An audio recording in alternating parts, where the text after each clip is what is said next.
दोस्तों आज हम यहाँ पर कर्क लगन के जातकों के बारे में बात करेंगे और जानेंगे कि राहु का यह गोचर कर्क लगन के जातकों के लिए क्या क्या लेकर आने वाला है। आप सब जानते हैं कि राहु अभी मेष राशि में गोचर कर रहे हैं और अब राहु का गोचर मीन राशि में होगा, जहाँ पर राहु 18 महीने तक रहकर अपने प्रभाव देंगे। राहु जिस राशि में होते हैं उसके प्रभाव देते हैं और शनि के दोनों भावों के प्रभाव देते हैं, तभी राहु को शनिवत राहु कहा जाता है। केंद्र व त्रिकोण के राहु को योग कारक कहा जाता है और 3 से 11 भाव के राहु को भी बहुत अच्छा माना जाता है। इन भावों में पापी ग्रह जातक को लड़ने की शक्ति प्रदान करते हैं, जिससे जातक के अंदर कोई भी कंपटीशन जीतने की ताकत आ जाती है। राहु विदेश के भी कारक हैं, ऊंचाइयों के भी कारक हैं। मैच व सट्टे से होने वाली इनकम के कारक भी राहु ही हैं। राहु का राजनीति में भी बहुत अहम रोल होता है, इसलिए राहु को कलयुग का राजा भी कहा जाता है। राहु किसी रीति रिवाज को नहीं मानता है। कर्क लगन के जातकों की कुंडली में राहु का गोचर नवम भाव में होगा और नवम भाव जो कि भाग्य का भाव है, वो सबसे प्रबल व सबसे शुभ त्रिकोण का भाव होता है। वहाँ पर राहु अचानक से भाग्य उदय करवाता है, क्योंकि राहु हर कार्य अचानक से ही करते हैं और भाग्य भाव का राहु निश्चित रूप से आपके भाग्य को 4 चांद लगाएंगे। अब राहु क्योंकि गुरु की राशि मीन में प्रवेश करने वाले हैं, इसलिए पहले हमें गुरु के उन 2 भावों को देखना है जिनको आपकी कुंडली में गुरु का स्वामित्व प्राप्त है, यानी धनु राशि और मीन राशि। क्योंकि राहु अब हमें इन 2 भावों का भी फल देंगे और फिर हमें शनि के दोनों भाव देखने हैं, क्योंकि शनिवत राहु होने के कारण वो शनि के दोनों भावों का भी फल देंगे। पहले राहु के नवम भाव के फलों को समझते हैं कि राहु नवम भाव में रहकर आपको 18 महीने क्या फल देंगे। नवम भाव विदेश, उच्च शिक्षा, पिता, धर्म, भाग्य, आपके पोते पोती, माँ की बीमारी, आपके साले व साली का भी है। राहु यहाँ पर रहकर आपको भाग्य का साथ देंगे। आपको आपके पितरों का पूरा आशीर्वाद भी रहेगा।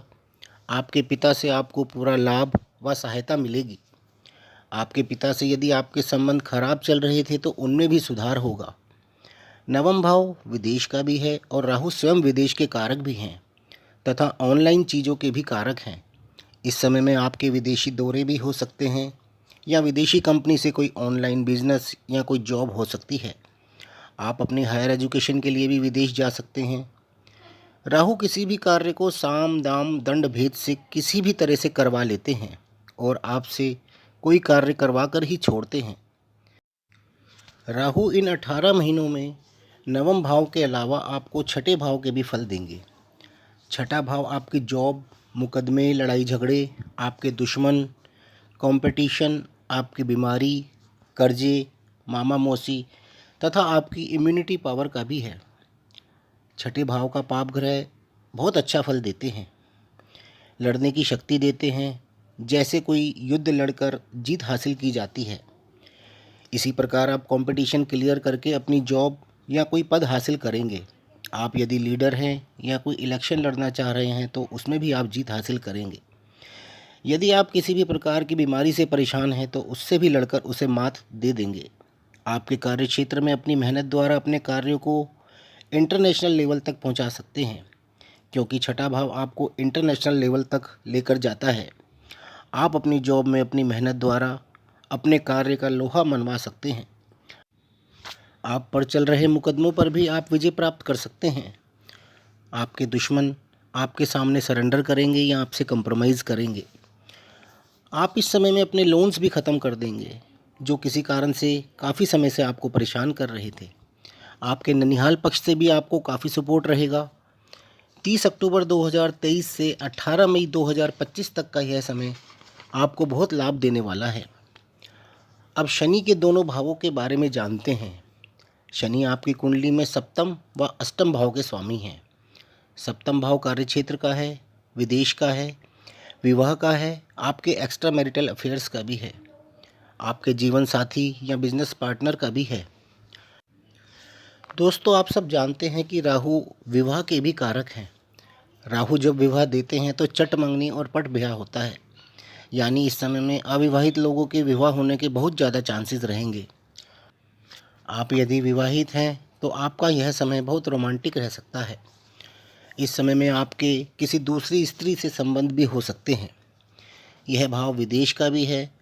आपके विदेश में भी किसी स्त्री से संबंध हो सकते हैं। इस समय में आपके विदेश जाने के भी योग बनेंगे। चाहे आप किसी कार्य से व्यापार के सिलसिले में जाएंगे या जॉब में ट्रांसफ़र के कारण या अपनी एजुकेशन पूर्ण करने के उद्देश्य से भी जा सकते हैं। यह भाव पद प्राप्ति का भी है। आप अपनी जॉब में प्रमोशन के कारण या किसी इलेक्शन में विजयी होने के कारण या कोई कंपटीशन क्लियर करके किसी बड़े सरकारी पद को प्राप्त कर सकते हैं, क्योंकि राहु कुछ भी कर सकते हैं। यदि देने पर आएँ तो आपको आसमान पर बिठा देंगे और लेने पर आएँ तो आपको धरती पर बिठा देंगे। शनि इसके अलावा अष्टम भाव के भी स्वामी हैं।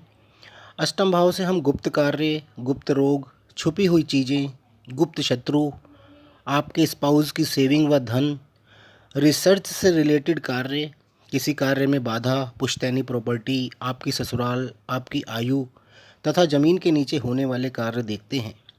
और राहु स्वयं रिसर्च के तथा अचानक से होने वाले कार्यों के कारक भी हैं।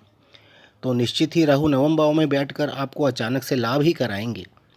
आप इस समय में धन व प्रॉपर्टी का लाभ प्राप्त करेंगे। पुरखों की प्रॉपर्टी का हिस्सा भी मिल सकता है। आपके पति या पत्नी को भी अपने घर से यानी आपकी ससुराल से अचानक से लाभ मिलेगा, या आपको भी आपके ससुराल से लाभ हो सकता है। आपको इस समय में अपने खिलाफ रह रहे लोगों के प्रति सचेत रहना है, क्योंकि इस समय में आपके गुप्त शत्रु सक्रिय हो सकते हैं। रिसर्च रिलेटेड लोगों व खुफिया एजेंसी में काम कर रहे लोगों के लिए भी यह समय बहुत ही शुभ रहने वाला है। उनको अपने गुप्त कार्यों में सक्सेस मिलने के चांसेस रहेंगे। गुप्त रोग से रिलेटेड कोई प्रॉब्लम को लेकर भी सावधानी रखें। इस समय में आपके स्पाउस की सेविंग में भी बढ़ोतरी होगी। उनका बैंक बैलेंस या प्रॉपर्टी में भी इजाफा होगा। कुल मिलाकर कर्क लगन के जातकों के लिए राहु का यह गोचर बहुत ही शुभ जाने वाला है।